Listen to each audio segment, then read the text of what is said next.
7वीं निशानी एक है जंग सिफ़ीन की। आप सल्लल्लाहु अलैहि वसल्लम ने मुस्तक़बिल के मुताल्लिक़ जो पेशनगोइयाँ फरमाई हैं उनमें वो जंगें भी शामिल हैं जो मुसलमानों और मुशरिकीन के दरमियान होंगी, और वो जंगें भी शामिल हैं जो मुसलमानों के ही दरमियान आपस में ही जंगें पास्ट में हुई हैं। तो उसी के मुताल्लिक़ उन्हीं जंगों में से जो मुसलमानों के दरमियान जो जंगें हुई हैं उन्हीं जंगों में से एक जंग का नाम है जंग सिफ़ीन, जो हज़रत उस्मान रज़ियल्लाहु ताला अन्हु के उनकी शहादत के बाद हज़रत अमीरुल मोमिनीन अली रज़ियल्लाहु ताला अन्हु और हज़रत अमीर मुआविया रज़ियल्लाहु ताला अन्हु के दरमियान वो जंग हुई। उसे जंग सिफ़ीन कहते हैं, और ये जंग 36 हिजरी में हुई है। इसके मुताल्लिक़ आप सल्लल्लाहु अलैहि वसल्लम ने पहले ही पेशनगोई फरमा दी थी। आप सल्लल्लाहु अलैहि वसल्लम ने फरमाया कि ला तक़ूमुस्साअतु हत्ता तक़्ततिल फ़िअतानि अज़ीमतानि तकूनु बैनहुमा मख्तलतुन अज़ीमह व दअवाहुमा वाहिदा, कि क़यामत उस वक्त तक कायम नहीं होगी जब तक कि दो बड़े ग्रोह, दो बड़ी जमातें आपस में लड़ न लें और उनके दरमियान ज़बरदस्त लड़ाई होगी, ज़बरदस्त खूनरेज़ी होगी। व दअवाहुमा वाहिदा, हालांकि उनका दावा, दोनों का दावा एक होगा, यानी दोनों का दावा एक होगा, दोनों मुसलमान होंगे, दोनों इस्लाम में शामिल होंगे, दाखिल होंगे, और दोनों अल्लाह को मानने वाले, रसूलुल्लाह पर ईमान लाने वाले होंगे, लेकिन उनके दरमियान ज़बरदस्त जंग होगी। तो ये जंग वाक़ हुई हज़रत अली रज़ियल्लाहु ताला अन्हु की फ़ौज और हज़रत अमीर मुआविया रज़ियल्लाहु ताला अन्हु की फ़ौज के दरमियान। तो ये भी पेशनगोई आप सल्लल्लाहु अलैहि वसल्लम ने बहुत पहले ही कर दी थी, और इस हदीस से साबित होता है, ये हदीस सही बुखारी की है जो मैंने अभी आपके सामने रखी है, वो सही बुखारी की रिवायत है किताबुल फ़ितन की। हज़रत अबू हुरैरा रज़ियल्लाहु अन्हु रिवायत करते हैं और हदीस नंबर है 7121। तो उस तरफ इशारा फरमाया, और ये सन 36 हिजरी में आप सल्लल्लाहु अलैहि वसल्लम की ये पेशनगोई भी बिल्कुल सही साबित हुई, और इस जंग को भी अल्लाह के नबी सल्लल्लाहु अलैहि वसल्लम ने क़यामत की निशानियों में से गिनवाया। यहाँ पर एक बात की मैं मज़ीद वजाहत करना चाहता हूँ। सहाबे किराम रज़ियल्लाहु अन्हुम अजमईन के दरमियान जो जंगें हुई हैं उन्हें हम मुशाजरात सहाबा कहते हैं। उनके दरमियान जो इख्तिलाफात हुए, तो उनके मुताल्लिक़ अहलुस सुन्नति वल जमात का क्या नज़रिया है, इसे हमें समझ लेना चाहिए, क्या मौक़िफ़ है। याद रखिए, हमारा ये अक़ीदा है कि अंबिया अलैहिमुस्सलातु वस्सलाम के बाद इंसानों में अफ़ज़ल तरीन जो जमात है वो सहाबा किराम की जमात है, और अल्लाह और उसके रसूल सल्लल्लाहु अलैहि वसल्लम की इताअत और उनकी इत्तिबा करने में तमाम इंसानों में सबसे आला, सबसे नेक, सबसे तेज़ी करने वाले इत्तिबा करने में सहाबा किराम ही है। खैर में सबक़त ले जाने वाले सहाबा किराम ही है, और उन्हीं की खिदमात का नतीजा है कि दीन आज हम तक पहुँचा है, और उन्हीं की क़ुरबानियों का नतीजा है कि अल्लाह ताला ने इस दीन को गलबा अता किया। तो सहाबा किराम के दरमियान जो कुछ भी इख्तिलाफात हुए, जो कुछ भी जंगें हुई हैं, उनके मुताल्लिक़ अहलुस सुन्नति वल जमात का ये मुत्तफ़क़ा मौक़िफ़ है कि हम सुकूत इख्तियार करें, खामोशी इख्तियार करें। यानी हम 1400 साल बाद आकर हमारी और आपकी कोई हैसियत नहीं है कि उस जमात की नीयतों पर हम हमला करें, हम फैसला करें कि भाई ये 100% गलत है और ये 100% सही है। हमें ये इख्तियार नहीं दिया गया, बल्कि हमें अपने ईमान की हिफाजत करनी है, और हम किसी फितने में मुब्तला हो जाए, इससे बचने के लिए हमें चाहिए कि सहाबा किराम के मुताल्लिक़ अपनी ज़ुबान को बंद रखें। आज हमारे यहाँ ऐसे कई लोग हैं जो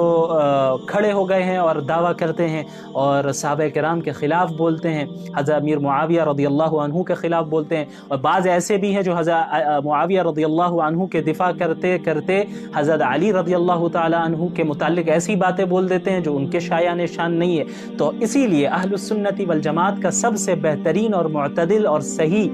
मौक़िफ़ यही है कि हम खामोशी इख्तियार करें, कि हम लबकुशाई ना करें, चुप रहें, क्योंकि ये जितने हज़रात हैं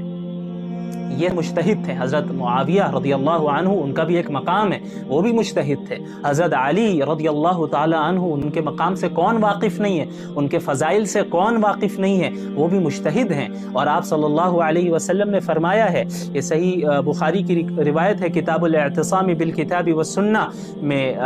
हदीस नंबर है 7352, कि आप सल्लल्लाहु अलैहि वसल्लम ने फरमाया कि इज़ा हकमल हाकिमु फज्तहद सुम्मा असाब फलहु अजरान व इज़ा हकम फज्तहद सुम्मा अख्ता फलहु अजरुन, कि जब एक हाकिम इज्तिहाद करे और कोई फैसला करे और उसका फैसला सही भी हो, दुरुस्त भी हो, तो उसके लिए 2 अजर हैं, 2 सवाब है।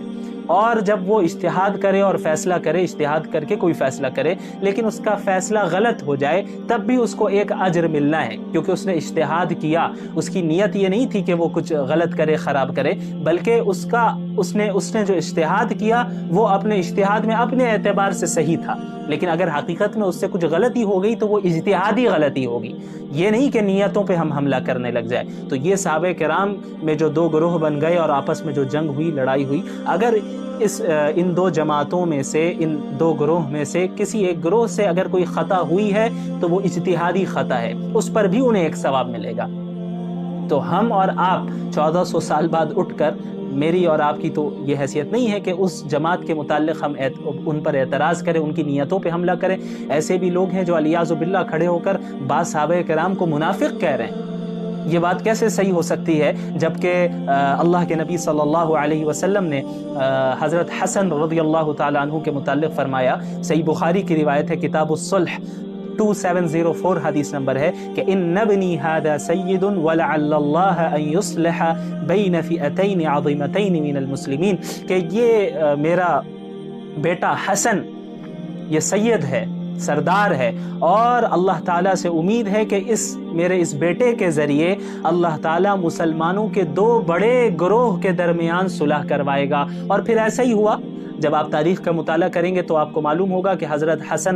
علی رضی اللہ عنہ کے انتقال کی شہادت کے بعد حضرت حسن کے ہاتھوں پر مسلمانوں نے بیعت کی، اور وہ دو گروہ اسی طرح قائم رہے۔ حضرت معاویہ رضی اللہ عنہ کا جو گروہ ہے وہ بھی اسی طرح قائم رہا۔ یہاں حضرت علی کی شہادت ہوئی تو اس کے بعد خلیفہ مقرر کیے گئے حضرت حسن، لیکن حضرت حسن رضی اللہ تعالی عنہ نے حضرت معاویہ سے صلح کر لی اور حضرت معاویہ کے ہاتھوں پر رضی اللہ عنہ کے ہاتھوں پر بیعت کر لی، اور اس طرح جو دو گروہ بن گئے تھے مسلمانوں میں وہ ایک ہو گئے اور متحد ہو گئے، جس کی پیشن گوئی آپ صلی اللہ علیہ وسلم نے بہت پہلے کر دی تھی کہ اس بیٹے کے ذریعے، میرے اس بیٹے کے ذریعے اللہ تعالیٰ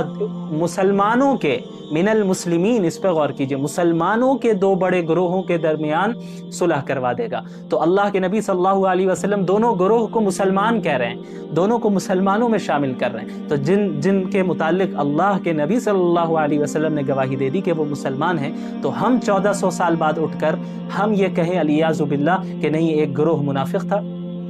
تو یہ بدبختی کی علامت ہے۔ ہمیں اس سے دور رہنا چاہیے، اور خصوصاً عوام کو تو میں یہی کہنا چاہوں گا، جو عام مسلمان ہیں انہیں چاہیے کہ ان موضوعات سے، ان ٹاپکس سے دور رہیں، ان چیزوں میں لگیں جن سے آپ کا عملی فائدہ ہو، آپ کی زندگی میں کوئی فائدہ ہو، عمل میں کوئی فائدہ ہو، اس میں اضافہ ہو، آپ کی آخرت بنے۔ اس کے علاوہ اگر آپ ان مسائل میں الجھ گئے، ان ٹاپکس میں الجھ گئے اور خدا نخواستہ صحابہ کرام کے متعلق لب کشائی کرنے لگ گئے تو یہ بڑے خطرے کی بات ہے۔ ہو سکتا ہے جو بھی ایسا کرے اس کی آخرت جو ہے برباد ہو جائے۔ تو اس لیے ہمیں سکوت اختیار کرنا ہے۔ سکوت مطلب خاموشی اختیار کرنی ہے۔ اہل السنت والجماعت کا نظریہ ہے، یہ ایک مستقل الگ ٹاپک ہے، اس میں انشاءاللہ کبھی ہم تفصیل سے بات کریں گے مزید دلائل کی روشنی میں کہ اہل السنت والجماعت کا جو یہ نظریہ ہے یہی کیوں صحیح نظریہ ہے، اور دیگر جو نظریات ہیں، جو ایک طرفہ نظریات ہیں، وہ غلط کیوں ہیں۔ ہم دلائل کی روشنی میں بات کریں گے، لیکن اس ٹاپک کا اس سیریز سے کوئی خاص تعلق نہیں ہے، تو اس لیے ہم اس میں ڈیٹیل میں نہیں جائیں گے۔ بس ہمیں اس واقعے سے، اس حدیث سے اتنا بتانا مقصد ہے ہمارا